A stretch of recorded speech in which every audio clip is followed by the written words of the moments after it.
நீங்கள் தெருவில் நடந்து போயிட்டுருக்கிறீங்க, எதிரில் வர்றவர் உங்களை பார்த்து எப்படி இருக்கிறீங்கன்னு கேட்குறார். நல்லா இருக்கிறேங்கிறீங்க. உண்மையிலேயே நாம் நல்லா இருக்க மாட்டோம், ஏதாவது உடம்புல கோளாறு இருக்கும். ஆனால் அப்படி சொல்லுவோம் நல்லா இருக்கிறேன் அப்படின்னு. அது நடிப்பு தானே. உங்களை சந்தித்ததில் ரொம்ப மகிழ்ச்சி அப்படின்னு சொல்கிறோம். உடனே கொஞ்சம் நிதானமாக யோசித்து பாருங்கள், உண்மையிலேயே உங்கள் மனசு மகிழ்ச்சி அடைஞ்சுட்டுதா? அது நடிப்பு தானே. வாழ்க்கையை சரியாக புரிஞ்சுக்கிட்டால் எல்லாமே நடிப்புங்கிறது புரியும். கல்யாண பத்திரிக்கை அனுப்பியிருந்தேனே, ஏன்டா வரலன்னு கேட்டான் ஒருத்தன். வந்திருந்தேனே அப்படின்னானா இவன். டேய் ஏன்டா போய் சொல்கிற, நான் பத்திரிக்கையே உனக்கு அனுப்பலையே அப்படின்ட்டுருக்கான் அவன். அதுக்கு இவன் சொன்னானா, பத்திரிக்கை அனுப்புனேன்னு நீ போய் சொல்கிறப்போ கல்யாணத்துக்கு வந்தேன்னு நான் போய் சொல்லக்கூடாதா அப்படின்னானா. ஒரு பெரிய பியானோ கலைஞர் வியன்னாவில் இருந்தார். ரொம்ப புகழ்பெற்ற இசை கலைஞர் அவர். இங்கிலாந்து மகாராணி விக்டோரியா அவருடைய சங்கீதத்தை கேட்கணும்னு ஆசைப்பட்டாங்க. அவரை அரண்மனைக்கு கூப்பிட்டாங்களாம். பியானோ வாசிக்க சொல்லி கேட்டாங்களாம். இவரும் ரொம்ப பிரமாதமாக வாய்ச்சி காட்டியிருக்கார். உடனே பாராட்டி பரிசுகள்லாம் கொடுத்து அனுப்புனாங்களாம். அந்த இசையை கேட்குறதுல அரசிக்கு ரொம்பவும் ஆர்வம் உண்டு. அதனால் அதுக்கப்புறமும் அந்த கலைஞர் அடிக்கடி அரண்மனைக்கு வர வேண்டிய அவசியம் ஏற்பட்டது. ஏன்னா அரசி கூப்பிட ஆரம்பித்தாங்க. இவர் போகணும், அங்கே இசை நிகழ்ச்சி நடத்தணும். இவர் அங்கே பாடி வாசிக்கிறது உண்டு. ஒரு தடவை மகாராணி அவரை பார்த்து, உங்கள் நாட்டு தேசிய கீதம் பாடுங்களேன் அப்படின்னு கேட்டாங்களாம். உடனே அவர் தன்னுடைய நாடான ஆஸ்திரியாவின் தேசிய கீதத்தை பாடியிருக்கிறார். அவர் பாட ஆரம்பித்த உடனே மகாராணி எழுந்திரிச்சு நின்னாங்களாம். அதுக்கு மரியாதை செலுத்துகிற நோக்கத்தோடு பாட்டு முடிகிற வரைக்கும் அப்படியே நின்றுக்கிட்டு இருந்தாங்களாம். இதுதான் அந்த அரசியினுடைய பெருந்தன்மை. அதாவது நாட்டுப்பற்றுங்கிறது அந்த அளவுக்கு அப்படி இருக்கணும். இப்படி ஒரு அரசியே நம்ம நாட்டு தேசிய கீதத்துக்கு எழுந்திரிச்சு நின்று மரியாதை செலுத்துகிறாங்க அப்படிங்கிறத புரிஞ்சிக்கும் பொழுது அந்த முதிய கலைஞரின் மகிழ்ச்சிக்கு அளவே இல்லையாம். அதுக்கப்புறம் அந்த பியானோ கலைஞர் ஒரு நாள் தன்னுடைய நண்பர் ஒருத்தர்கிட்ட பேசிக்கிட்டு இருந்தாராம். அப்போ சொன்னாராம், மகாராணியார் எனக்கு எவ்வளவோ பரிசுகள்லாம் கொடுத்துருக்குறாங்க. ஒரு தடவை எனக்கு வைரக்கல் பதித்த அணி ஒன்றை கூட பரிசாக கொடுத்தாங்க.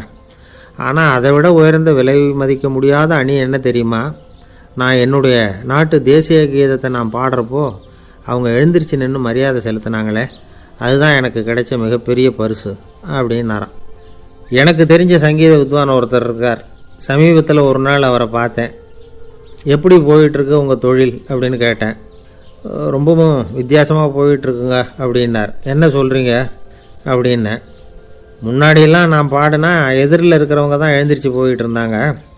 இப்போ எப்படின்னா நான் பாட ஆரம்பிச்சுட்டா உடனே பக்கவாத்தியக்காரனே எழுந்திரிச்சு போயிடுறான் அப்படின்னார் ரொம்ப வேதனையோட. பொங்கல் திருநாள்னா இது ஏதோ அறுவடை திருநாள் அப்படின்னு சொல்லுவோம். அதாவது வருஷம் பூரா நாம் பாடுபட்டு அதனுடைய பலனை அனுபவிக்கிற நாள் அப்படிங்கிறது நாம் சொல்லிகிட்டு இருக்கிறது. இது முக்கியமாக இது ஒரு நன்றி அறிவிப்பு நாள் அப்படின்னு சொல்லுவாங்க. இன்றைக்கி நிறைய நன்றி அறிவிப்பு கூட்டம்லாம் நடந்துக்கிட்டு இருக்குல்ல, அது மாதிரி விவசாயிகள் நடத்துகிற ஒரு நன்றி அறிவிப்பு விழா இது. யாருக்கு நன்றி சொல்கிறாங்கன்னா ஆதவனுக்கு. அதாவது சூரியன் இல்லைன்னா விவசாயம் இல்லை. அதனால் ஆதவனுக்கு நன்றி செலுத்துகிற நாளாக இந்த பொங்கல் திருநாளை நாம் கொண்டாடுறோம். அதாவது இந்த பொங்கலில் விவசாயிகள்கிட்டேருந்து நிறைய பண்புகளை நாம் தெரிஞ்சுக்க வேண்டிய நாள் இது. விவசாயிகள் அவங்க விவசாயம் முன்னேறி இருக்கிற அளவுக்கு விவசாயிகளுடைய வாழ்க்கை தரம் முன்னேறலை. அந்த அளவுக்கு அவர்கள் நாட்டுக்காக உழைச்சிக்கிட்டு இருக்கிறாங்க. அந்த காலத்திலே அதை பற்றி ஒரு கதை சொல்கிறது உண்டு. ஒரு வயசான ஆள் நிலத்தில் ஏறு உழுதுகிட்டு இருந்தாராம். கிழிஞ்சு போன ஒரு சின்ன துண்டை தான் இடுப்பில் கட்டியிருந்தாராம். தலையில் ஒரு கந்தலை சுற்றி இருந்தார். உடம்பு பூரா சேரு, ரொம்ப ஏழை. ஏறு ஓட்டிகிட்டு இருக்கிறவர் வேறு எப்படி இருப்பார்? இருந்தாலும் அந்த ஆள் ரொம்ப ஜாலியாக பாட்டு பாடிக்கிட்டே ஏறு உழுதுகிட்டு இருந்தாராம். உடம்புல தான் அவர் ஏழையை தவிர மனசில் ஒரு ஏழையாக தெரியல. அந்த சமயத்தில் அந்த நாட்டு ராஜா அந்த பக்கமாக குதிரை மேலே வந்தாராம். வேட்டைக்கு போயிட்டு பரிவாரங்களோடு திரும்பி வந்துக்கிட்டு இருக்கிறார். ரொம்ப செல்வ செழிப்பில் இருக்கிற ராஜா அவர் இந்த வயசான விவசாயியை பார்த்துருக்கார். இந்த ஆள் ரொம்பவும் ஏழைங்கிறது அவர் பார்த்தாவே பளிச்சுன்னு தெரியுது. கட்டிக்கிறதுக்கு நல்ல துணி இல்லை, உடம்போ இழைச்சி போயிருக்குது, வயிறு முதுகில் போய் ஒட்டிக்கிட்டு இருக்கு, கண்ணு குழி விழுந்து போயிருக்குது. ஆனாலும் முகத்தை பார்த்தா சந்தோஷமாக இருக்கிற மாதிரி இருக்குது. இவ்வளோ உற்சாகமாக பாடிக்கிட்டு இருக்கிறாரே அப்படின்னு ஆச்சரியமாக நினச்சி பார்த்தார் அந்த ராஜா. சரி, அவர்கிட்ட கொஞ்சம் பேச்சு கொடுத்து பார்க்கலாம் அப்படின்னு முடிவு பண்ணார். ஐயா பெரியவரே, இப்படி கொஞ்சம் வர முடியுமான்னாராம். பொழுது போகிறதுக்குள்ளே நான் இந்த வயல் பூரா உழவு ஓட்டி ஆகணும், அதனால் பேசுகிறதுக்கு நேரம் இல்லை அப்படின்னாராம் அந்த பெரியவர். என்ன அவ்வளவு அவசரமாக, மீதி இருந்தால் நாளைக்கு உழுதுவக்கூடாதா? அது சரி, உனக்கு எத்தனை ஏக்கர் நிலம் இருக்குது அப்படின்னு விசாரிச்சிருக்கார் ராஜா. எனக்குன்னு சொந்தமாக உள்ளங்கை அளவு கூட நிலம் கிடையாது, இது எங்கள் முதலாளியோட நிலம். இதை பூராவும் உழுது முடித்தாதான் அவர் கூலி கொடுப்பார். நான் கூலிக்கு உழுதுகிட்டு இருக்கிறேன், உங்ககிட்ட பேசிக்கிட்டு இருந்தால் அவருக்கு துரோகம் பண்ணது மாதிரி ஆகிடும் அப்படின்னாராம். ராஜா குதிரையை விட்டு கீழே இறங்கினார். வரப்பில் நடந்து அந்த பெரியவர்கிட்டயே போனாராம். சரி, ஒரு நாள் பூரா உழுதா உனக்கு எவ்வளவு கூலின்னு கேட்டிருக்கார். 8 அணா கூலி கிடைக்கும்னாராம் அவர். இது ரொம்ப காலத்துக்கு முன்னாடி நடந்த ஒரு சம்பவங்கிறதுனால அப்போ 8 அணா கூலிங்கிறது ரொம்ப பெருசு. இருந்தாலும் அதுவும் அந்த ராஜாவுக்கு பெரிய கூலியாக தெரியல. இவ்வளவு தானா, இதை வச்சுக்கிட்டு நீ எப்படி காலம் தள்ளுற அப்படின்னாராம். ஒன்றும் கவலை இல்லை அப்படின்னாராம் அவர். ராஜாவுக்கு ரொம்ப ஆச்சரியமாக போச்சு. 8 அணா கூலி வாங்குற இந்த ஆள் கவலை இல்லாமல் இருக்கிறார், ஏராளமான வசதியோடு இருக்கிறன்னா கவலை இல்லாமல் வாழ முடியலையே அப்படின்னு நினச்சி பார்த்துருக்கார். அது சரி, 8 அணாவில் எப்படி குடும்பம் நடத்துகிற அப்படின்னு கேட்டாராம். எனக்கு கிடைக்கிற 8 அணாவில் 2 அணா குடும்பத்துக்கு செலவழிக்கிறேன், 2 அணா பழைய கடனுக்கு கொடுக்குறேன், 2 அணா தர்மம் செய்கிறேன், 2 அணா வட்டிக்கு கொடுக்குறேன், ஒரு குறையும் இல்லைன்னாராம். ராஜாவுக்கு ஒன்றும் புரியல. எனக்கு ஒன்றும் புரியலேன்னு இருக்கார். ஐயா, எனக்கும் என் மனைவிக்கும் 2 அணா செலவாகுது. வயசான அம்மா அப்பா இருக்கிறாங்க, சின்ன வயசில் என்னை காப்பாற்றினவங்க அவங்க. அந்த கடனுக்கு 2 அணா செலவாகுது, அது பழைய கடன். என் தங்கச்சி ஒருத்தி ஆதரவு இல்லாத நிலைமையில் தன்னுடைய மகனோட என் வீட்டில் இருக்கிறா, அவளுக்கும் அவள் மகனுக்கும் 2 அணா செலவு பண்ணுறேன், அது தர்மம். எனக்கு 2 பிள்ளைங்க இருக்கிறாங்க, அவங்களுக்கு 2 அணா செலவு பண்ணுறேன், அது வட்டிக்கு கொடுக்கறது மாதிரி. பிற்காலத்தில் அவங்க எங்களை காப்பாற்றுவாங்க. அந்த வகையில் நான் திருப்தியோடு வாழ்ந்துக்கிட்டு இருக்கிறேன் அப்படின்னாராம். ராஜாவுக்கு அர்த்தம் புரிய ஆரம்பிச்சுதான். அந்த பெரிய நிலத்தை விலை கொடுத்து வாங்கி அந்த பெரியவருக்கே தானமாக கொடுத்துட்டாராம். இப்போ உழுதவருக்கே நிலம் சொந்தமாயிட்டுது. அன்னையிலேருந்து அரசனுக்கும் ஆறுதல் கிடைச்சிதான். இப்படி ஒரு கதை சொல்லுவாங்க. 8 அணா வருமானத்தை வச்சுக்கிட்டு எப்படி காலத்தை தள்ளுறதுன்னு சொல்கிறதுக்காக இந்த கதையை சொல்கிறதாக யாரும் தப்பாக நினச்சிக்கக்கூடாது. கிடைக்கிறத எப்படி பங்கு போடுறார், எப்படி திருப்தியாக வாழறார் அப்படிங்கிறது தான் முக்கியம். அது மாதிரி இன்றைக்கு இந்த பொங்கல் திருநாளில் உழவர்கள் மனசு மகிழ்ச்சியாக இருந்ததுன்னா அது எல்லாரும் மகிழ்ச்சியாக இருக்கிறது மாதிரி அர்த்தம். அதனால் அவர்கள்ட்டேருந்து நாம் பாடம் கற்றுக்கணும். சில உழவர்கள் தங்கள் நிலத்தில் விளையிறத தாங்கள் சாப்பிட மாட்டாங்க, அடுத்தவங்கள்ட்ட விற்றுட்டு சந்தையில் போய் வேறு அரிசி வாங்கிட்டு வந்து தான் இவங்க சாப்பிடுவாங்க. அப்படிப்பட்ட விவசாயிகள்லாம் இது உண்டு. பங்கிடுகிற பண்பை உழவர்கள்ட்டேருந்து கற்றுக்கொள்ளுங்கள் அப்படிம்பாங்க. ஒரு ஆள் நிம்மதியாக மகிழ்ச்சியாக இருந்தானா, உங்கள் நிம்மதிக்கும் மகிழ்ச்சிக்கும் என்ன காரணம்னு கேட்டிருக்கார் இன்னொருத்தர். என்கிட்ட இருந்தது பூராவையும் என் பிள்ளைங்களுக்கு சமமாக பங்கு போட்டு கொடுத்துட்டேன், எனக்குன்னு எதுவுமே வச்சுக்கல, அதுதான் நிம்மதிக்கு காரணம்ன்றிருக்கான். உங்ககிட்ட இருந்தது எவ்வளவு இருந்தது அப்படின்னு கேட்டிருக்காரு அவர். மொத்தமாக ஒரு 50,000 ரூபா இருக்கும் அப்படின்னு இருக்கான்.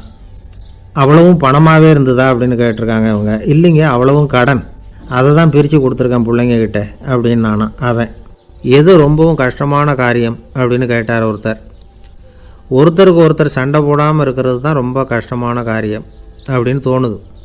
ஒரு நாட்டுக்கும் இன்னொரு நாட்டுக்கும் சண்டை, நாட்டுக்குள்ளேயே ஒரு குரூப்புக்கும் இன்னொரு குரூப்புக்கும் சண்டை. ஏன் சண்டை போட்டுக்கிறீங்கன்னு கேட்டு பாருங்கள். நாங்கள் சமாதானத்துக்காக தான் சண்டை போட்டுக்கிறோம் அப்படிம்பாங்க. வாழறதுக்காக பிறந்த மனுஷன் லட்சியத்துக்காக உயிரை விட தயார் அப்படின்னு சொல்லிகிட்டு இருப்பான். அப்படி உயிரை விடுறவங்கள நாமளும் பாராட்டுவோம். ஆனால் ஒன்றுமில்லாத விஷயங்களுக்கெல்லாம் சண்டை போடுறவங்களெல்லாம், அப்படிப்பட்டவங்களையும் சரி உயிரை விடுறவங்களையும் சரி என்னென்னு சொல்கிறது, யுத்தங்களாலேயும் சண்டைகளாலேயும் நாம் அடையிறது என்னங்கிறது ஒரு பக்கம் இருக்கட்டும், இழக்கிறது என்ன தெரியுமா, ஏராளமான உயிர்கள். ரத்தம் சிந்தறதுக்கு நான் தயார் அப்படின்னு மார்தட்டி சொல்லலாம். ஆனால் ரத்தம் சிந்தினா உயிர் காத்துக்கிட்டு இருக்க தயார் இல்லை. அதாவது உயிர் நமக்காக காத்துக்கிட்டு இருக்க தயார் இல்லை. இழக்கிற ரத்தத்தை ஈடுகட்டினா தான் உயிரை காப்பாற்ற முடியும். அதனால் இது சம்மந்தமாக ஆராய்ச்சி செய்கிற கட்டாயம் ஏற்பட்டு போச்சு. அதோட விளைவாக புதுசாக ஒன்றை கண்டுபிடிச்சிருக்கிறாங்க. அதுதான் செயற்கை ரத்த பொடி. இப்போ இந்த திடீர் சாம்பார் பொடி, திடீர் ரசப்பொடி, திடீர் காப்பி பொடி இப்படிலாம் சொல்கிறோம்ல, அது மாதிரி இது திடீர் ரத்த பொடி. இஸ்ரேல் ஒரு சின்ன நாடு, மக்கள் தொகை குறைச்சல், அதோட போர்கள் வேறு. அதனால் காயம்பட்டவங்களை காப்பாற்றியே தீர வேண்டிய கட்டாயம். காப்பாற்றணும்னா ரத்த இழப்பை தடுக்கணும். அப்படின்னா உடனடியாக புது ரத்தம் செலுத்தி ஆகணும். திடீர்னு ரத்தம் வேணும்னா எங்கே போகிறது? அதுவும் கிடைக்கிற ரத்தம் சேர்கிற குரூப்பாக இருக்கணும். ஒரு வேடிக்கை பார்த்தீங்களா, நான் வேறு குரூப்பு நீ வேறு குரூப்புன்னு இவன் சண்டை போடுறான். இதில் அடிபட்டவனுக்கு ரத்தம் கொடுக்க போனால் அதுலேயும் அது வேறு வேறு குரூப்பாக இருக்குது. அது ரத்தமும் வேறு வேறு குரூப்புன்னு சொல்லிகிட்டு இருக்குது. எந்த குரூப்பு ரத்தம் வேணும்? அது உடனடியாக கிடைக்கலன்னா என்ன பண்ணுறது? இப்படிப்பட்ட கஷ்டம்லாம் நமக்கு வந்துடுது. இதுக்காக தான் விஞ்ஞானிகள் இந்த ரத்த பொடியை கண்டுபிடிச்சிருக்கிறாங்க. அதாவது ஒரு ஆள் அடிபட்டு போட்டான்னு வச்சுங்களேன், அவனுக்கு ரத்தம் கிடைக்கல, உடனே என்ன பண்ணலாம்? இந்த சுத்தப்படுத்தப்பட்ட தண்ணீரை கொஞ்சம் எடுத்துக்க வேண்டியது, அதில் இந்த ரத்த பொடியை கரைக்க வேண்டியது. இப்போ இந்த செயற்கை ரத்தம் வந்து தயாராகிட்டுது. இதை அந்த ஆள் உடம்புல ஏற்றி விட்டுற வேண்டியது. இயற்கையாக நம்ம உடம்புல இருக்கிற ரத்தம் என்னென்ன வேலை செய்யுதோ அதே வேலையை இதுவும் செய்யும். அதாவது ஆக்சிஜனை உடம்புல எல்லா இடத்துக்கும் எடுத்துகிட்டு போகுது. அந்த வேலையை இந்த செயற்கை ரத்தமும் செஞ்சுருது. ஆனால் ஒரு விஷயம், இந்த செயற்கை ரத்தம் ஒரு அவசரத்துக்கு தான் உபயோகப்படுத்தலாம், ஒரு முதல் உதவி மாதிரி. அதை அப்படியே நிரந்தரமாக விட்டுற முடியாது. பின்னாடி வந்து தேவையான குரூப்பு உண்மையான ரத்தம் கிடைச்ச உடனே அதை செலுத்திக்கணும். உண்மையான ரத்தத்தை 20லேருந்து 40 நாள் வரைக்கும் தான் பாதுகாக்க முடியும். அதுவும் குளிர்பதன பெட்டியில். அதுக்குள்ளே உபயோகப்படுத்தலைன்னா அது வீணாக போயிடும். இந்த ரத்த பொடி அப்படி இல்லை, எவ்வளோ நாள் வேணும்னாலும் அப்படியே வச்சுருக்கலாம். குளிர்பதன பெட்டியும் தேவையில்லை. ஆனால் ஒன்று, இது தண்ணியில் கலந்து செயற்கை ரத்தமாக ஆக்கிவிட்டா அதோட வலு 72 மணி நேரம் தான், அதாவது 3 நாள். அதுக்குள்ளே அந்த ஆசாமியை எங்கேயாவது ஆஸ்பத்திரிக்கு தூக்கிட்டு போய் உண்மையான ரத்தத்தை கொடுத்துடணும். சண்டையில் அடிபடுறவங்க, சாலை விபத்தில் அடிபடுறவங்க, இவங்களுக்கெல்லாம் அவசரத்துக்கு கை கொடுத்து உதவுறது இந்த செயற்கை ரத்த பொடி. அதுக்கப்புறம் நாம் கொடுக்குற ரத்தம் தான் அவங்கள காப்பாற்றணும். இன்றைக்கி வந்து ரத்தத்தை தானமாக கொடுக்க தயாராக இருக்கிற நல்ல உள்ளங்கள் ஏராளம். எவ்வளவு ஆக்சிடெண்ட்டு, ஆப்ரேஷன், இதில் சம்மந்தப்பட்டவங்களை வந்து காப்பாற்றுறது நாம் தானமாக கொடுக்குற ரத்தம் தானே. ஒரு ஆக்சிடெண்ட்டு, ஒரு ஸ்கூட்டர் ஒரு ஆள் மேலே மோதி விட்டுது, பார்த்து வரக்கூடாதா அப்படின்னா அந்த ஆள், நீ தான் பார்த்து நடக்கணும், ஏன்னா 20 வருஷமாக நான் அந்த ஸ்கூட்டரை ஓட்டிகிட்டு இருக்கிறேன் அப்படின்னானா இவன். இதுக்கு அவன் சொன்னானா, நீ தான் பார்த்து ஓட்டணும், ஏன்னா 40 வருஷமாக நான் இப்படி நடந்துக்கிட்டு இருக்கிறேன் அப்படின்னானா. ஒரு ஊரில் ஒரு ராஜா இருந்தார். பெரிய அரண்மனையில் தான் இருக்கிறார். எல்லா வசதியும் இருந்தது. இருந்தாலும் அவர் எல்லாரும் சொல்கிறது எப்படி தெரியுமா? பிச்சைக்கார ராஜா. அப்படி ஒரு பேர் அவருக்கு நிலச்சி போச்சு. ஜனங்களும் சரி, மற்ற தேசங்களில் உள்ளவங்களும் சரி, அவர் அந்த பேர் சொல்லியே குறிப்பிடுறது வழக்கமாக போட்டுது. இது அவருக்கு ரொம்ப கவலையாக போச்சு. என்ன இது, நம்மளை தேடி வர்றவங்களுக்கெல்லாம் நாம் சோறு போடுறோம், நம்ம புகழ்ந்து பாடல் ஏற்றி கொண்டு வர்ற புலவர்களுக்கெல்லாம் அவங்க எப்படி வந்தாலும் ஒருவேளை சோறு போடணுங்கிறது உத்தரவு. இவ்வளவுலாம் செஞ்சும் நம்மளை போய் பிச்சைக்கார ராஜான்னு எல்லாரும் சொல்கிறாங்களே, அது ஏன், எதுக்காக இப்படி சொல்கிறாங்க? இதுதான் ராஜாவுக்கு குழப்பம். சரி, இதை பற்றி நம்ம அமைச்சர்கள்கிட்ட கேட்கலாமா அப்படின்னு யோசனை பண்ணார். இந்த விஷயத்தை போய் அவங்கக்கிட்ட எப்படி கேட்குறதுன்னு அவருக்கு தயக்கமாக இருந்தது. கௌரவ குறைச்சலாக தெரிஞ்சுது அவருக்கு. சரி, சாதாரண குடிமக்கள்கிட்ட இதை பற்றி கேட்கலாமா அப்படின்னு யோசனை பண்ணார். கேட்கலாம், ஆனால் அவங்க யாரும் ராஜா முன்னாடி வந்து நின்று தைரியமாக பேசக்கூடிய அளவுக்கு இல்லை. ராஜாவோட குழப்பம் நாளுக்கு நாள் அதிகமாக போச்சு. கடைசியாக அவர் ஒரு முடிவுக்கு வந்தார். அதாவது இதை பற்றி ஒரு பிச்சைக்காரங்கிட்டே கேட்டு பார்த்துட்டா என்ன. இதுதான் அவர் பண்ண முடிவு. உடனே மாறு வேஷம் போட்டுக்கிட்டு நகர்வலம் போனார். ஒரு பிச்சைக்காரனை கண்டுபிடிச்சார். இதை பாருப்பா, நம்ம ராஜாவை எல்லாரும் பிச்சைக்கார ராஜான்னே சொல்கிறாங்களே, அதுக்கு என்ன காரணமாக இருக்கும் அப்படின்னு கேட்டார். அதுக்கு அவன் சொல்கிறான், இதுக்கான பதிலை இன்னும் ஒரு 30 நாளில் சொல்கிறேன் அப்படின்னா. உடனே இவருக்கு சந்தோஷம். உண்மையை அவங்ககிட்ட சொன்னார். நான் வேறு யாரும் இல்லை, நான் தான் இந்த நாட்டு ராஜா. இப்போ நீ என் கூடவே வந்துடு, அரண்மனையிலேயே தங்கிக்கோ, 30 நாள் கழித்து எனக்கு பதில் சொல்லிவிட்டு அதுக்கப்புறமா நீ போகலாம் அப்படின்னு சொல்லி அழைச்சிட்டு வந்துட்டார். அரண்மனையில் ஒரு மூலையில் அவன் தங்கறதுக்கு இடம் கொடுத்தார்.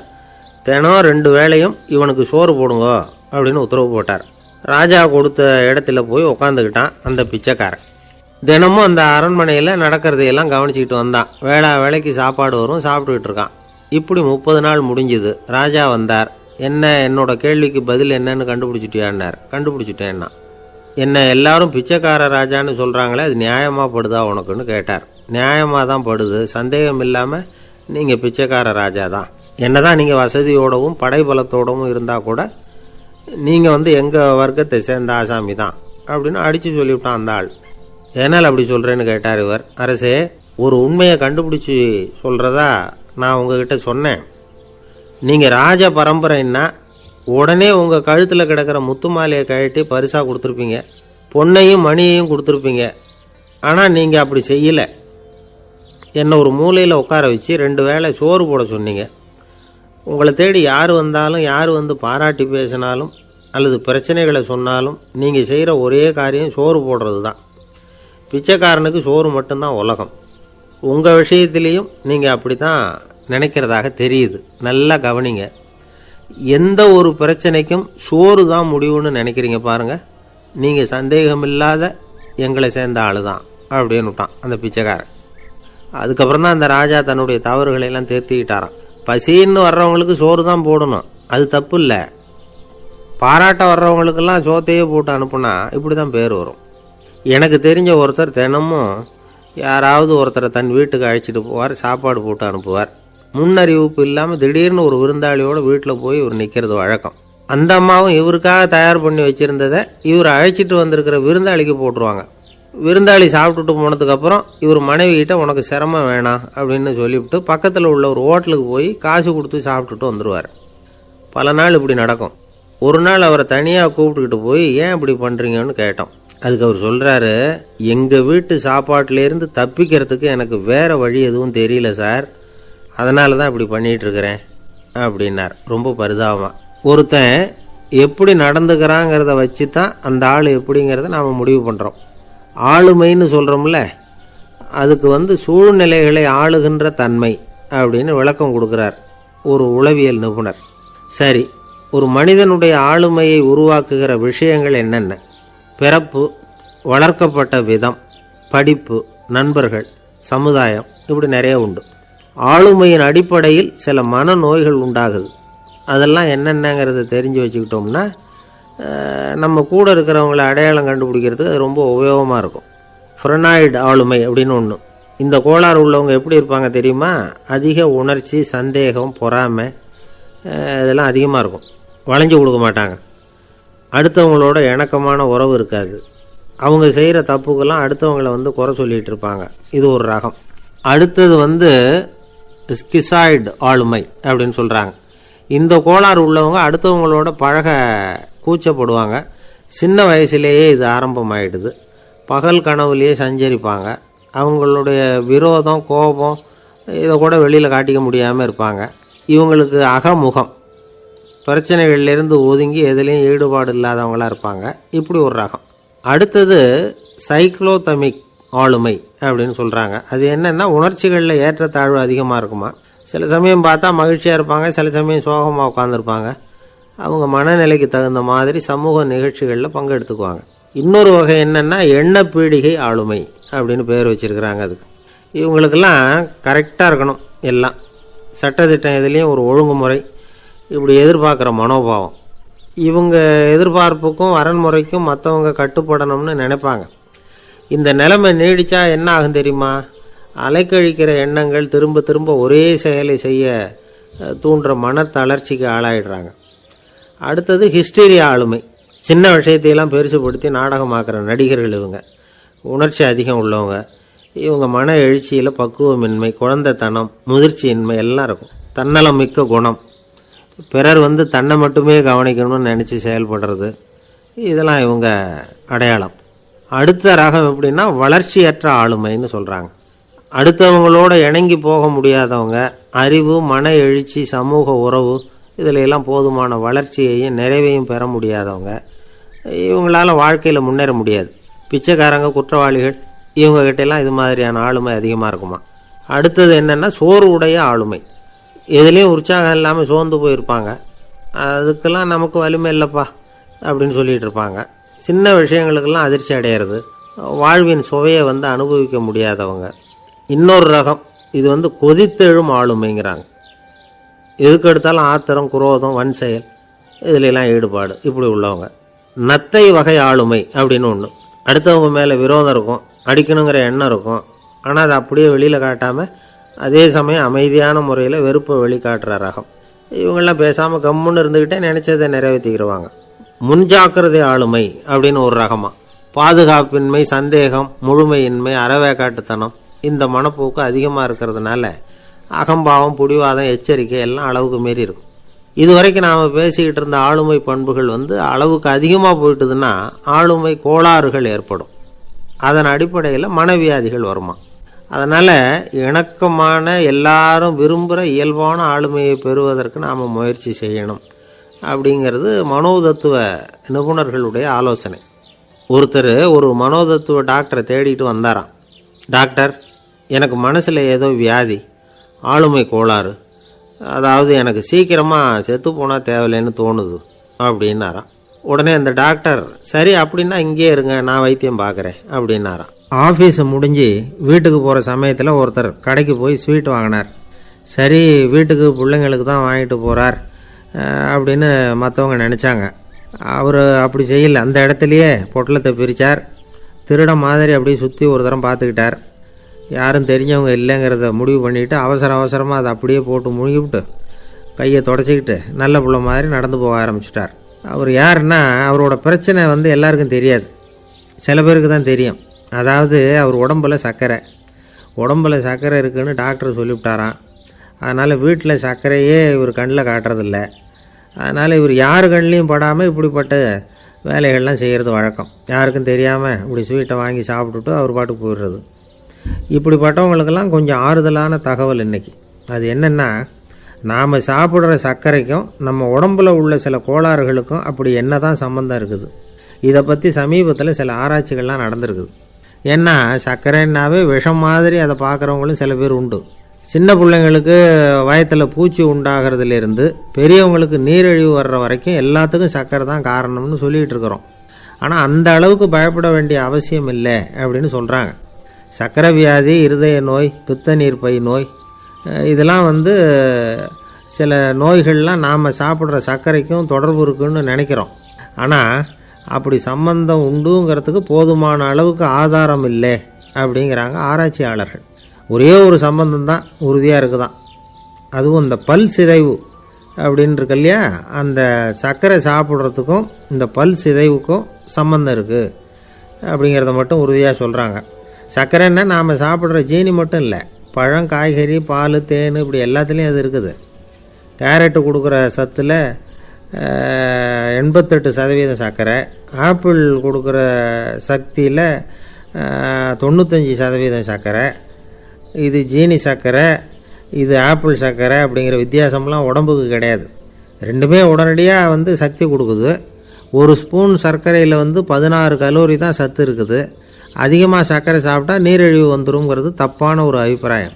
டயபெட்டிஸுங்கிறது ஒரு மெட்டபாலிக் டிசார்டர், அவ்வளவுதான். அதாவது நாம் சாப்பிட்ற சர்க்கரையை நம்ம உடம்பு திறமையாக உபயோகப்படுத்திக்க முடியல அப்படின்னு அர்த்தம்.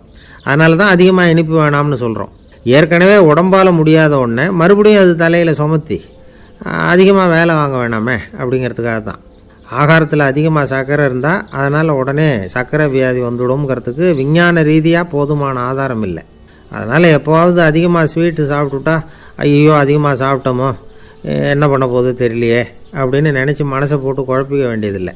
பொதுவாக எதுவுமே அதிகமாக வேண்டாம், எல்லாம் சீராக இருந்தால் போதும். நீரிழிவுங்கிறது புதுசாக வந்துட்ட ஒரு நோய் இல்லை, ரொம்ப காலமாகவே இருக்கிற ஒன்று தான். நம்ம முன்னோர்கள் இதை மதுமேகம் அப்படின்னு சொல்லுவாங்க.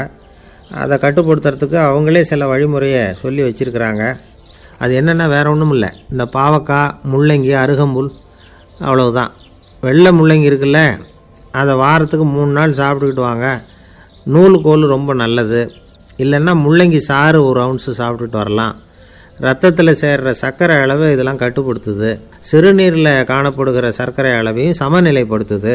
தினமும் ஆகாரத்தில் கோதுமை, கேழ்வரகு, வெந்தயம், கருவேப்பிலை, சோயாபீன்ஸ் எது கிடைக்குதோ சேர்த்துக்கலாம். இப்படிலாம் செஞ்சுக்கிட்டு வந்தால் அப்புறம் வீட்டுக்கு தெரியாமல் கடையில் போய் நின்றுக்கிட்டு ஸ்வீட் வாங்கி திருட்டுத்தனமாக சாப்பிட வேண்டிய அவசியமே உங்களுக்கு வராது. 2 ஆசாமிகள் கடற்கரையில் உட்காந்து சாவகாசமாக பேசிக்கிட்டு இருந்தாங்களாம். ஒருத்தர் சொன்னார், இன்னொருத்தருக்கு தெரியாமல் ஸ்வீட்டு சாப்பிட்றதே எப்பவும் இடைஞ்சல் தான் சார். நேற்றுக்கு பாருங்கள் அப்படி தான் சாப்பிட்டுக்கிட்டு இருந்தேன், வீட்டுக்காரி கண்ணில் போட்டுவிட்டுது, அதுக்கப்புறம் ஒரே ரகலையாக போச்சு அப்படின்னாராம். எனக்கு கூட அப்படி தான் சார் ஆகிட்டுது, ஒரே ரகலை அப்படின்னாராம் இன்னொருத்தர். நீங்கள் சாப்பிட்டதும் உங்கள் வீட்டுக்காரங்க கண்ணில் போட்டுவிட்டுதா சார் அப்படின்னு கேட்டிருக்கார் இவர். அதுக்கு அவர் சொன்னாராம், அப்படி இல்லை சார், கடைக்காரர் கண்ணில் போட்டுவிட்டுதோ, நான் அவருக்கு தெரியாமல் அந்த ஸ்வீட்டை அவர் கடையிலேருந்து எடுத்திருந்தேன் அப்படின்னு விளக்கம் கொடுத்தாராம் இந்த ஆள். ஒருத்தர் முகத்தை தொங்க போட்டுக்கிட்டு ஒரு மாதிரியாக வந்தார். என்ன விஷயம்னு விசாரித்தேன். என்னுடைய நண்பன் ஒருத்தங்கிட்ட கருத்து வேறுபாடு, இனிமேல் நமக்குள்ளே எந்த சம்மந்தமும் வேணாம்னு நட்பை முறிச்சிட்டு வந்துட்டேன்னா. நண்பர்கள்னு இருந்தால் கருத்து வேறுபாடு வரத்தான் செய்யும்னு. கருத்து வேறுபாடு வராமல் இருக்கிறதுக்கு ஏதாவது வழி உண்டா அப்படின்னு கேட்டாங்க. அதை பற்றி நிபுணர்கள் சில யோசனைகளை சொல்லியிருக்கிறாங்கன்னு. முதல் விஷயம் என்னென்னா, உங்கள் நண்பனுக்கு ஒரு செய்தி சொல்லணும்னா அதை நீங்களே நேரடியாக சொல்லுங்கள், அல்லது உங்கள் கைப்பட கடிதம் எழுதுங்க. அதாவது நேரடி தொடர்பு முக்கியம். அதை விட்டுட்டு இன்னொருத்தர் மூலமாக நண்பர்களுக்கு செய்தி அனுப்புனா நீங்கள் சொல்கிற செய்தி அப்படியே போய் சேராது, அது சேதமாயிடும். கூட்டி குறைச்சி சொல்லிவிடுவாங்க, அது குழப்பத்தில் கொண்டாந்து விட்டுரும். இது ஒரு யோசனை. ரெண்டாவது யோசனை என்னென்னா, நீங்கள் ஒரு நல்ல காரியத்தை செய்யும் பொழுது உங்கள் நண்பரையும் சேர்த்துக்குங்க, அவருக்கும் அதில் ஒரு ஈடுபாட்டை உருவாக்குங்க. மூணாவது யோசனை, நம்ம பக்கத்தில் இருக்கிற நண்பர் மகிழ்ச்சி அடைகிற மாதிரி ஏதாவது செய்யணும். சின்ன சின்ன செயல்களாக இருந்தாலும் பரவாயில்ல, அவர் நமக்கு எதுவும் செய்யலையே, நாம் எதுக்கு செய்யணும் அப்படின்னு நினச்சிக்கிட்டு இருக்கக்கூடாது. நாலாவது யோசனை என்னென்னா, உங்களுக்கு ஒரு பிரச்சனையா அல்லது உங்கள் நண்பருக்கு ஒரு பிரச்சனையா, எதுவாக இருந்தாலும் 2 பேரும் சேர்ந்து உட்காந்து ஆலோசனை பண்ணுங்கள். நம்ம யோசனையும் கேட்கப்படுதே அப்படிங்கிற நினைப்பே அவருக்கு ஒரு மன நிறைவை உண்டாக்குமா. 5வது யோசனை, உங்கள் நண்பர் ஏதோ ஒரு காரியத்தை செய்கிறார், நீங்கள் உடனே அவசரப்பட்டு நீ செய்கிறது தப்புன்னு தீர்ப்பு சொல்லக்கூடாது. அவர் அதை செய்யறதுக்கான நியாயங்கள் எவ்வளவோ இருக்கும், அதை புரிஞ்சுக்கிறதுக்கு முயற்சி பண்ணணும். 6வது யோசனை, உங்கள் நண்பர் என்ன சொன்னாலும் அதை பொறுமையாக கேளுங்க. அவர் சொல்கிறத புரிஞ்சுக்கணும், அவர் சொல்ல விரும்புகிறத புரிஞ்சுக்கணும், அவர் சொல்ல முடியாமல் தவிக்கிறதையும் புரிஞ்சுக்கணும். இப்படி 3 விதமாகவும் அவரை புரிஞ்சுக்கிட்டு அதுக்கு தகுந்த மாதிரி செயல்படணும்.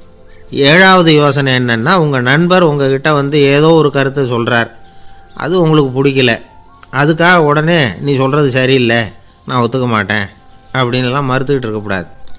அவர் சொல்கிறத கேட்கணும், பொறுமையாக சிந்திக்கணும், அதுக்கப்புறம் பதில் சொல்லணும். இப்படிலாம் நடந்துக்கிட்டால் நண்பர்களுக்குள்ள கருத்து வேறுபாடு வர்றதுக்கு வாய்ப்பே இருக்காது அப்படின்னு வல்லுநர்கள் தொகுத்து சொல்லியிருக்கிறாங்க இந்த யோசனைகளை. எனக்கு தெரிஞ்ச சில நண்பர்கள் உண்டு, அவங்களுக்குள்ளேயும் கருத்து வேறுபாடுகள் வராமல் இருக்கிறதுக்கு சில நுட்பங்களை கையாளுறது உண்டு.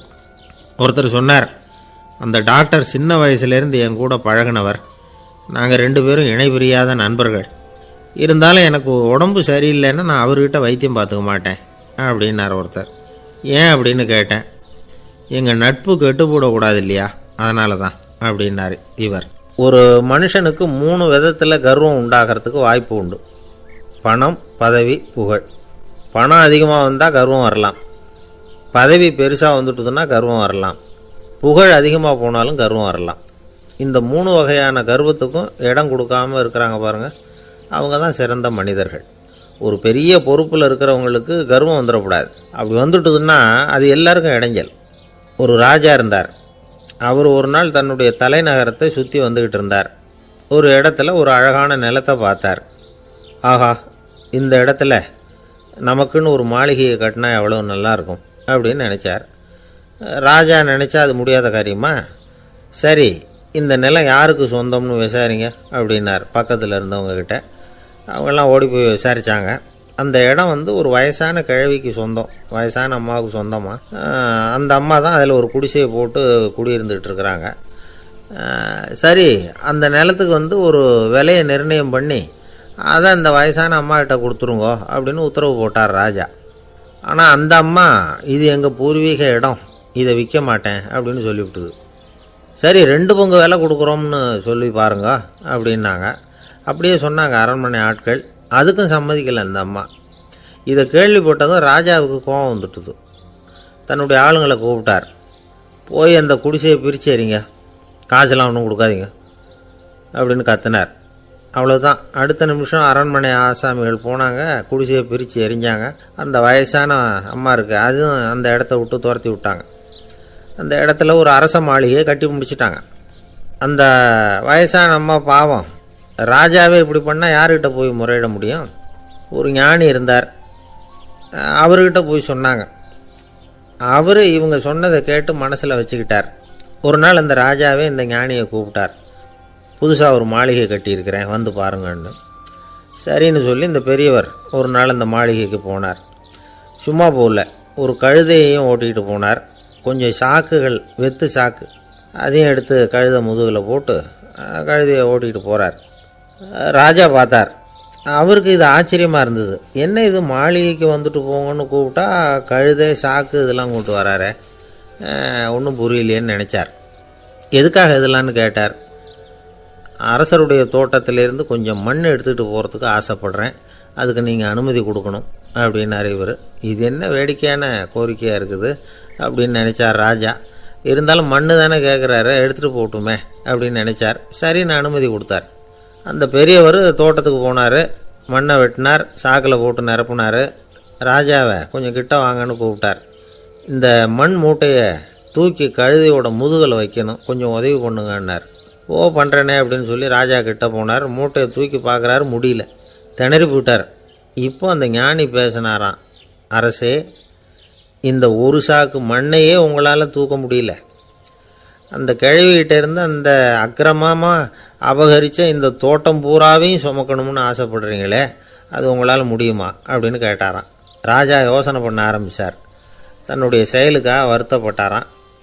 அந்த வயசான அம்மாவை உடனடியாக வரவழைச்சார். தாயே, தப்பு பண்ணிட்டேன், என்னை மன்னிச்சுக்குங்க, இன்னையிலேருந்து இந்த மாளிகையும் தோட்டமும் உங்களுக்கு தான் சொந்தம் அப்படின்னு சொல்லிவிட்டாராம். போகிறப்ப இந்த உலகத்திலேருந்து என்னத்தை எடுத்துகிட்டு போக போகிறோம், அதனால் ரொம்பவும் அலட்டிக்க வேண்டியதில்லை, கர்வப்பட வேண்டியதில்லை அப்படிங்கிறது ஒரு பெரிய உபதேசம். ஒரு பெரிய மனுஷன் சாக கிடந்தார், ரொம்பவும் அழுதார். ஏன் அழறீங்க அப்படின்னு கேட்டாங்க சுற்றி இருந்தவங்க. நான் சாகிறதுக்காக கவலைப்படலை, நான் நம்ம ஜனங்களுக்காக எவ்வளவோ காரியம்லாம் செஞ்சுக்கிட்டு வந்தேன். நான் செஞ்சுக்கிட்டு வந்த சேவையை இனிமேல் யார் செய்ய போகிறாங்க, அது யாரால் முடியும், அதை நினச்சி தான் அழறேன் அப்படின்னாராம். ஒருத்தர் முன்னாடி வந்தார். அதுக்காக நீங்கள் கவலைப்படாதீங்க, உங்கள் சேவையை தொடர்ந்து செய்கிறதுக்கு என்ன மாதிரி இளைஞர் பட்டாலும் தயாராக இருக்குது, இருந்தாலும் எங்கள் கவலை என்னென்னா அப்படின்னு இழுத்தார். என்ன சொல்லுங்கன்னு கேட்டார் அவர். நீங்கள் இது வரைக்கும் என்ன சேவை செஞ்சுக்கிட்டு வந்தீங்க, அதுதான் எங்களுக்கு இன்னமும் புரியாத புதிராக இருக்குது அப்படின்னாராம் அவர். இந்த காலத்து புள்ள ஒருத்தன் தன்னோட அப்பாவை பார்த்து சொன்னான், அப்பா, நான் உனக்கு உதவி செய்யலாம்னு நினைக்கிறேன், என்ன உதவி செய்யணும்னு சொல்லு அப்படின்னா. நீ சும்மா இருந்தால் அதுவே எனக்கு செய்கிற பெரிய உதவிடா அப்படின்னார் அப்பா. சும்மா இருக்கிறதும் ஒரு உதவி தான், அது மாதிரி மௌனமும் ஒரு சமூக சேவை தான் அப்படிங்கிறார் காஞ்சி பெரியவர். நமக்கு 5 புலன்கள் இருக்குது, மெய், வாய், கண், மூக்கு, செவி. இந்த 5லேயும் அதிகப்படியான வேலை எதுக்குன்னு நினைக்கிறீங்க? வாய்க்கு தான். ஏன்னா அதுக்கு 2 வேலை. இப்போ கண்ணுக்கு பார்க்குறது மட்டும்தான் வேலை, காதுக்கு கேட்குறது மட்டும்தான் வேலை, மூக்குக்கு வாசனை அறியறது தான் வேலை, உடம்புக்கு உணர்றது மட்டும்தான் வேலை. ஆனால் வாய் அப்படி இல்லை, அதுக்கு 2 வேலை, சாப்பிட்றதும் அதுதான், பேசுகிறதும் அதுதான். அதாவது வாய் ஒன்று தான் கர்மேந்திரியமாகவும் இருக்குது, ஞானேந்திரியமாகவும் இருக்குது அப்படின்னு சொல்லுவாங்க. சாப்பாட்டில் உட்காந்தா எந்தெந்த ஆகாரம் என்னென்ன ருசின்னு அறிவிக்கிற வேலையும் செய்யுது. சபையில் உட்காந்தா பாடுறது, பேசுறது, சிரிக்கிறது, இது மாதிரியான வேலையும் செய்யுது. இன்னொரு வித்தியாசம், கண்ணு, காது, மூக்கெல்லாம் ஸ்ட்ரெயின் பண்ணிக்கிட்டு வேலை செய்கிறதில்ல. ஒரு ரோஜா பூ பார்த்தா உடனே மூக்கு அப்படியும் இப்படியும் அசைய ஆரம்பிக்கிறதில்ல. ஒரு சங்கீதத்தை கேட்ட உடனே காது ஆட ஆரம்பிக்காது. ஆனால் வாய் அப்படி இல்லை, அது பேசினாலும் சரி சாப்பிட்டாலும் சரி அசைஞ்சு தான் ஆகணும். ஆக மற்றதை விட வாய்க்கு வேலை ஜாஸ்தின்னு தெரியுது. சாப்பிட்றது, பேசுறது அப்படின்னு 2 காரியம் அதுக்கு. இப்படி 2 காரியம் இருக்கிறதுனால அது 2ஐயும் பாதியாக குறைச்சிக்கணுங்கிறது கடவுள் அபிப்பிராயமாக இருக்கணும் அப்படிங்கிறார் காஞ்சி பெரியவர். ஆனால் இப்போ நாம் அப்படியே நடந்துக்கிறோம், அதுக்கு நேர்மாறாக நடந்துக்கிறோம். நாம் சாப்பிட்றதும் அதிகம், பேசுகிறதும் அதிகம், 2 வேலையையும் தேவைக்கு அதிகமாகவே செய்கிறோம். வாய் தான் ரொம்ப ஓவர் ஒர்க்குடு. அதுக்கு ஓய்வு கொடுத்தா உடம்பும் நல்லாயிருக்கும், உலகமும் நல்லாயிருக்கும். மௌன விரதம் இருக்கிறதெல்லாம் எதுக்காக நினைக்கிறீங்க? இதுக்காக தான். இந்த காலத்தில் மௌனமாக இருக்கிறவங்கெல்லாம் மகத்தான தொண்டு செய்கிறாங்க அப்படின்னு தான் சொல்லணும். சத்தம் அதிகமாக போய் தான் சவுண்டு பொல்யூஷன் வருது. அது மட்டும் இல்லை, மௌனமாக இருந்தால் சண்டை சச்சரவே வராது. மௌனம் கலக நாஸ்தி. ஆக இதுவும் ஒரு சமூக சேவை தான். நமக்கு தான் வாய் இருக்குதேங்கிறதுக்காக வசமாக சாப்பிட்றதும் தப்பு, வளவளன்னு பேசுகிறதும் தப்பு. ஒரு கருத்தை சொல்கிறதுக்கு ஒரே ஒரு சொல்லு போதும் அப்படின்னு இருக்கும்பொழுது 2 சொற்களை செலவு பண்ணாதே. எவ்வளவு சொன்னாலும் அதனால் ஒரு பயனும் விளையாது அப்படின்னு தெரிய வருமேயானால் அந்த ஒரு சொல்லையும் விரயம் பண்ணாதே அப்படிங்கிறார் ஒரு அறிஞர். எல்லா குணங்கள்லேயும் மௌனம்தான் சிறந்தது அப்படிங்கிறார் ஒருத்தர். மௌனமாக இருக்கிறது மூலமாக மற்றவர்கள் குறைகளை நம்மளால் தெரிஞ்சிக்க முடியும். அதே சமயத்தில் நம்மகிட்ட இருக்கிற குறைகளை மற்றவங்களுக்கு தெரியாமல் மறைச்சிக்கவும் முடியுங்கிறார் அவர். உண்மைதானே? ஒரு பெரிய மேடை பேச்சாளர், பொது வாழ்க்கையில் 25 வருஷ காலமாக ஈடுபட்டிருக்கிறவர். அவர் மனைவி ஒரு நாள் சொன்னாங்க, எங்கள் வீட்டுக்காரர் 25 வருஷ காலமாக பொது வாழ்வில் ஈடுபட்டிருந்தா கூட இந்த மாதம் 10ஆம் தேதியிலிருந்து தான் மக்களுக்கு சேவை செய்ய ஆரம்பிச்சிருக்கார் அப்படின்னாங்க ரொம்ப பெருமையாக. 10ஆம் தேதிக்கு அப்படி என்ன விசேஷம் அப்படின்னு கேட்டோம். அன்னையிலேருந்து தான் அவர் மேடையில் பேசுகிறத நிறுத்தினார் அப்படின்னாங்க அந்த அம்மா. ஒரு நண்பர் அவசரமாக என்கிட்ட ஓடி வந்தார். அப்புறம் சொன்னார், என்னால் நம்பவே முடியல சார், என் பையனை அப்படி அப்படின்னு சொல்லி ஆச்சரியப்பட்டார். உங்கள் பையன் அப்படி என்ன தான் செஞ்சுட்டான் அப்படின்னு கேட்டேன். என்னால் முடியாத ஒரு காரியத்தை அவன் செஞ்சுட்டான் சார் அப்படின்னார். அது என்னன்னு தான் சொல்லுங்களேன். என்ன 5ஆவது வகுப்பில் அவன் ஒரே தடவையில் தேறிட்டான் சார், அதாவது ஒரே அட்டம்ப்டில் பாஸ் ஆகிருக்கான் அப்படின்னார் மூச்சு வாங்க. கஷ்டப்பட்டு பரீட்சை எழுதுனது அவன், இவருக்கு ஏன் மூச்சு வாங்குது? நம்மால் செய்ய முடியாத ஒரு காரியத்தை இன்னொருத்தர் செய்யும் பொழுது அது நமக்கு ஆச்சரியமாக இருக்குது. சர்க்கஸ் பார்க்குறோம், ஒருத்தர் அந்த இடத்துல தொங்குறார், அது நமக்கு ஆச்சரியம். ஏன்னா அது நம்மால் முடியாத காரியம். நம்மால் முடியாத ஒன்றை அடுத்தவர் எளிதாக செய்யும் பொழுது நாம் மருள்வது இயற்கை. இதை தான் தொல்காப்பியம் மருட்கை அப்படின்னு சொல்லுது. இந்த வியப்பு இருக்குதே, இது 4 வகையில் ஏற்படுறதாக தொல்காப்பியம் சொல்லுது. அது என்ன 4 வகை? முதல் வகை எப்படின்னா புதுமையான அரிய செயல்களை செய்கிறது. 2வது வகை என்னன்னா பெரும் செயல்களை செய்கிறது. 3வது வகை என்னன்னா மிக நுட்பமான செயல்களை செய்கிறது. 4வது வகை என்னன்னா ஆக்கம் தரும் செயல்களை செய்கிறது. புதுமை, பெருமை, சிறுமை, ஆக்கமோடு மதினம் சாலா மருட்கை 4 அப்படிங்கிறது தொல்காப்பியம். இன்னைக்கு விஞ்ஞானம் புதுசு புதுசாக எதையோ கண்டுபிடிக்குது. ஆரம்பத்தில் அது ஆச்சரியமாக இருக்குது, அப்புறம் அது நமக்கு பழகி போடுது. வானொலி பெட்டி புதுசாக வந்தப்போ ஒரு பெட்டி பேசுதுங்கிறது எவ்வளோ பெரிய ஆச்சரியம். இப்போ யாரும் அதை ஆச்சரியமாக பார்க்கறதில்ல. மதினம் சாலா மருட்கை அப்படின்னு ஒரு சொற்றொடர் வருது பாருங்க, அதில் கருத்தாழம் உண்டு. எதை பற்றியும் போதுமான அளவு புரிந்து கொள்ளாத போது ஒருத்தர் ஆச்சரியப்படுறார். புரிந்து கொண்ட பிறகு ஆச்சரியம் மறைஞ்சு போடுது. மிக நுட்பமான செயல்களும் நம்ம ஆச்சரியப்பட வைக்கும். ஒரு அரிசியில் ஒரு திருக்குறள் எழுதி காட்டுறாங்க, ஒரு முட்டை ஓட்டுக்குள்ளே ஓவியம் தீட்டி காட்டுறாங்க. கருங்கல் சிற்பங்களில் எவ்வளவு நுட்பமான வேலைப்பாடுகளை எல்லாம் பார்த்து ஆச்சரியப்படுறோம். இது மாதிரி ஆக்கப்பூர்வமான அரிய செயல்களை செய்கிறது கூட வியப்பை உண்டு பண்ணும். குப்பை கூலங்களை கூட வாழ்க்கைக்கு பயன்படுகிற பொருளாக மாற்றுகிறவர்கள் இருக்காங்க, அவர்களுடைய செயல் வியப்பு அளிக்குது. இடைக்காட்டு சித்தர் பாடின 30 நூலில் வர்ற ஒரு பாடல், ஆற்றல் பிறர் அறிதலின் அகம் கிளர்வு உறுதலின் கற்று அறி பாணர் கெழுமிய கோடலின் தோற்றம் உருகவே போற்றல் சால் வியப்பே.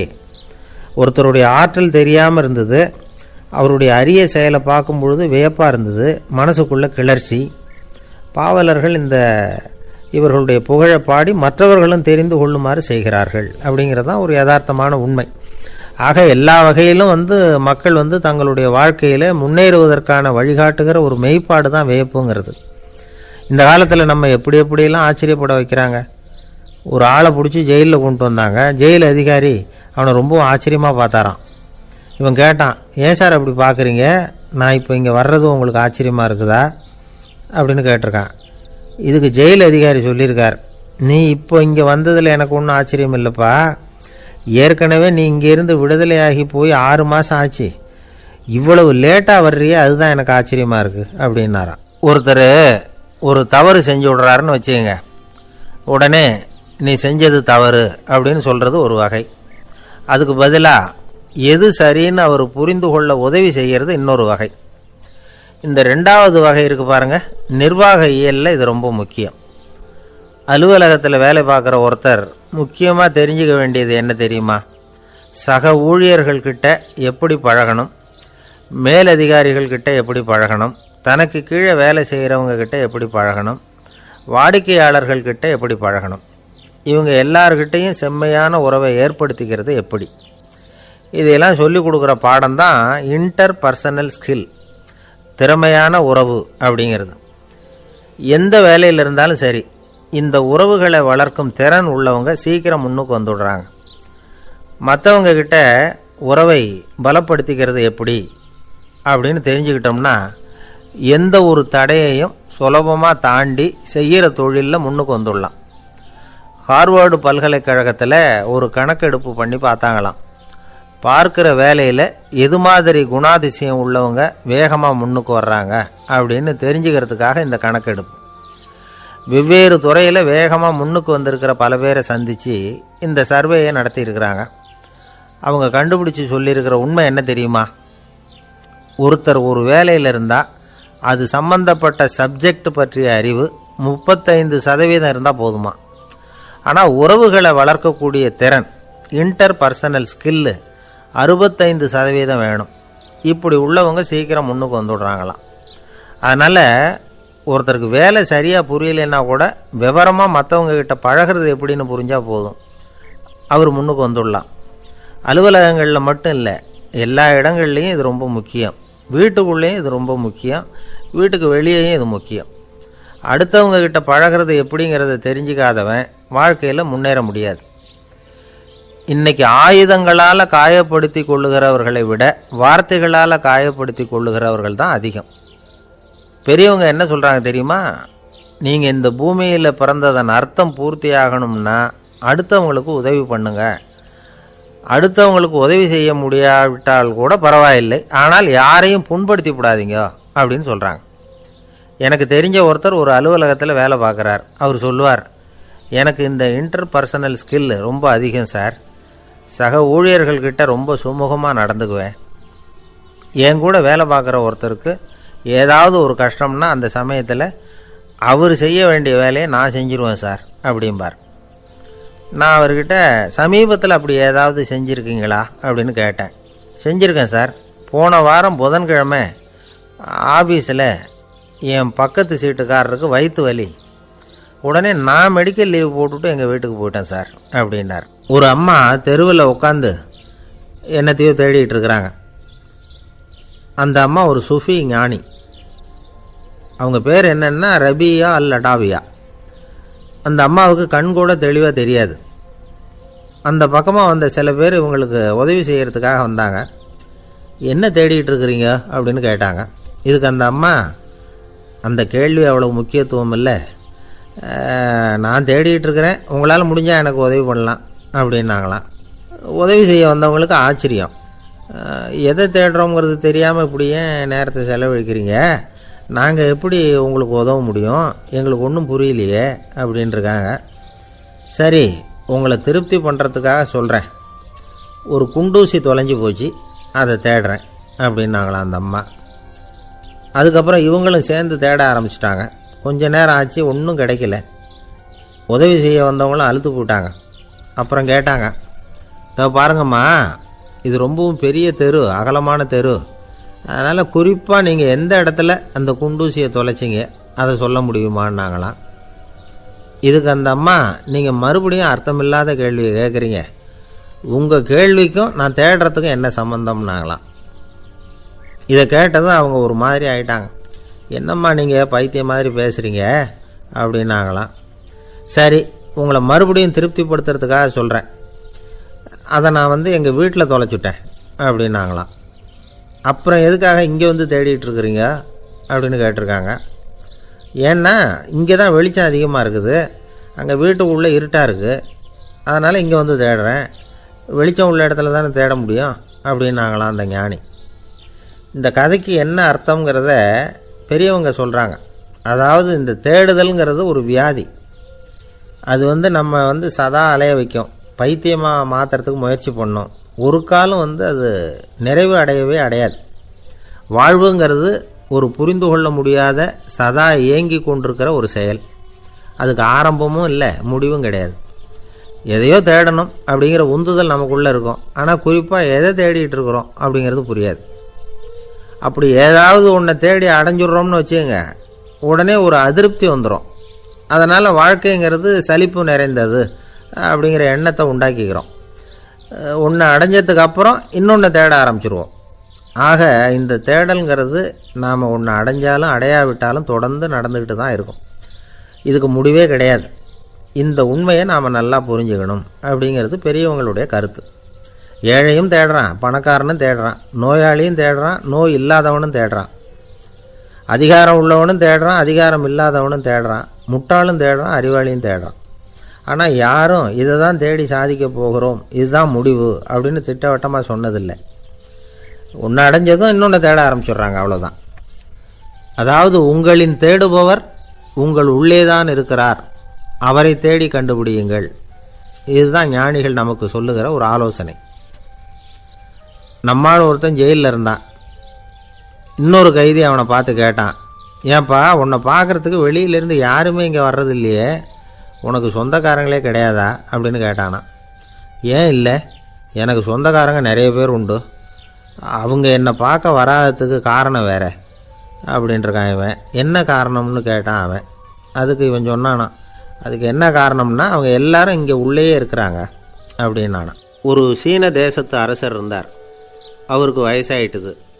அவருக்கு அடுத்தபடியாக அவருடைய புள்ள பட்டத்துக்கு வரணும், ஆட்சி பொறுப்பை ஏற்றுக்கணும். ஒரு நல்ல தலைவனுக்கு இருக்க வேண்டிய பண்புகள்லாம் தன்னுடைய மகனுக்கு இருக்கணும்னு விரும்பினார் அந்த அரசர். அதனால் இளவரசனை பக்கத்தில் இருந்த ஒரு குரு கிட்ட அனுப்புனார். இளவரசன் அவர்கிட்ட போய் சேர்ந்தான். அந்த குரு என்ன பண்ணார் தெரியுமா, இவனை பார்த்து சொன்னார், இதை பாருப்பா, நீ என்ன பண்ணுற, இப்போவே பக்கத்தில் இருக்கிற காட்டுக்கு போ, நடு காட்டில் போய் ஒரு இடத்துல உட்காந்துக்கோ, அங்கே என்னென்ன சத்தம்லாம் உன் காதில் விழுதுன்னு கவனித்து கேளு, உன் காதில் விழுந்த ஓசைகள் என்னென்னங்கிறத என்கிட்ட வந்து சொல்லு, அதுதான் எனக்கு தெரியணும், உனக்கு வேலையும் அதுதான் அப்படின்னு சொல்லி அனுப்பி வச்சுட்டார். இளவரசன் காட்டுக்கு போனான். குரு சொன்னபடியே ஒரு இடத்துல உட்காந்து கவனித்து கேட்டான். அதுக்கப்புறம் குருக்கிட்ட திரும்பி வந்தான். என்னென்ன சத்தம்லாம் கேட்ட அப்படின்னு கேட்டார் குரு. குருவே, காட்டில் நான் பறவைகள் சத்தம்லாம் கேட்டேன், மிருகங்களின் ஓசையையும் கேட்டேன், இதை தவிர இடி மின்னல் மழை இதுகளோட சத்தத்தையும் கேட்டேன் அப்படின்னா. குரு யோசனை பண்ணார், நீ இன்னமும் சரியாக கேட்கல, அதனால் மறுபடியும் காட்டுக்கு போ, கொஞ்ச நாள் தங்கியிருந்து கேட்டுட்டு வா அப்படின்னார். இளவரசனுக்கு ஒன்றும் புரியல. இருந்தாலும் குருவின் கட்டளையாச்சே, மறுக்க முடியுமா? உடனே அவன் மறுபடியும் காட்டுக்கு போனான். ஒரு இடத்துல உட்காந்தான். கொஞ்ச நேரம் உன்னிப்பாக கவனித்து கேட்டான். சில நாள் கழித்து குருக்கிட்ட திரும்பி வந்தான். குருவே, இந்த தடவை சில துல்லியமான சத்தங்களை எல்லாம் கேட்டான். தேனி பறக்கிற சத்தம், நீரோடையின் மெல்லிய ஓசை, இதெல்லாம் கேட்டேன்னா. குரு சிரித்தார். நீ மறுபடியும் காட்டுக்கு போ, இன்னும் சில நாள் அங்கே இரு, முழுமையாக கவனமாக கேட்டுக்கிட்டு வா அப்படின்னு சொல்லி அனுப்பி வச்சுட்டார். இளவரசனுக்கு குழப்பம் அதிகமாயிட்டுது. ஒன்றுமே புரியல. மறுபடியும் காட்டுக்கு போனான். மௌனமாக ஒரு இடத்துல உட்காந்துட்டான். அப்படியே தியானத்தில் ஆழ்ந்துட்டான். சில நாளில் அவனுக்கு இதுவரை கேட்காத ஓசைகள்லாம் கேட்க ஆரம்பிச்சிட்டுது. இதைத்தான் நான் கேட்கணும்னு என்னுடைய குரு எதிர்பார்த்துருக்கிறாருங்கிறத புரிஞ்சுக்கிட்டான். உடனே குரு கிட்ட ஓடனான். குருவே, இந்த தடவை காதுகளுக்கு கேட்க முடியாத சில ஓசைகளை கூட என்னால் உணர முடிஞ்சுது. பூ மலருகிற ஓசை, சூரியனால் பூமி சூடாகிறப்போ எழுகிற ஓசை, காலை பனித்துளியை இந்த புல்லுலாம் குடிக்கிற ஓசை, இது எல்லாம் என்னால் நல்லா கேட்க முடிஞ்சுது அப்படின்னா. குருவுக்கு இப்போ தான் திருப்தி ஏற்பட்டு தான். இளவரசனை பார்த்து சொன்னார், இதை பாருப்பா, இப்போ தான் நாட்டை ஆளுகிற தகுதி உனக்கு வந்திருக்குது அப்படின்னு சொல்லி அதுக்கு விளக்கமும் கொடுத்தாராம். எந்த அரசன் தன்னுடைய மக்களின் இதயம் பேசுகிற மௌன மொழியை, மௌன வார்த்தைகளை கேட்குறானோ அவன்தான் ஆள தகுதி உள்ளவன். எந்த அரசன் தன்னுடைய மக்களின் உணர்ச்சிகளை உண்மையாக உணர்றானோ அவன்தான் முதன்மையான அரசன். போலி வார்த்தைகளை மட்டும் கேட்டுட்டு பல மௌன ராகங்களை காதில் வாங்கிக்காதவன் அரசனே இல்லை. எந்த நாட்டில் எப்போ ஒரு அரசன் தன்னுடைய மக்களின் உணர்ச்சிகளை கேட்க மறுக்கிறானோ அன்னையிலேருந்தே அந்த நாடு அழிய தொடங்குது அப்படின்னு அர்த்தம். இதுதான் அந்த குரு இளவரசனுக்கு போதிச்சது. வாயால் பேசுகிறத மட்டும் கேட்டு ஏமாறக்கூடாது, உணர்ச்சிகளையும் கேட்கறதுல தான் மனப்பக்குவம் உண்டாகும். மக்கள் உணர்ச்சிகளை புரிந்து கொள்ளாத அரசர்கள் நீடிச்சிருக்க முடியாது. அது மாதிரி நாடுகளில் அடிக்கடி குழப்பம் தான் உண்டாகும். அப்படி இருந்தால் அடிக்கடி ஆட்சி மாறிக்கிட்டு இருக்கும்.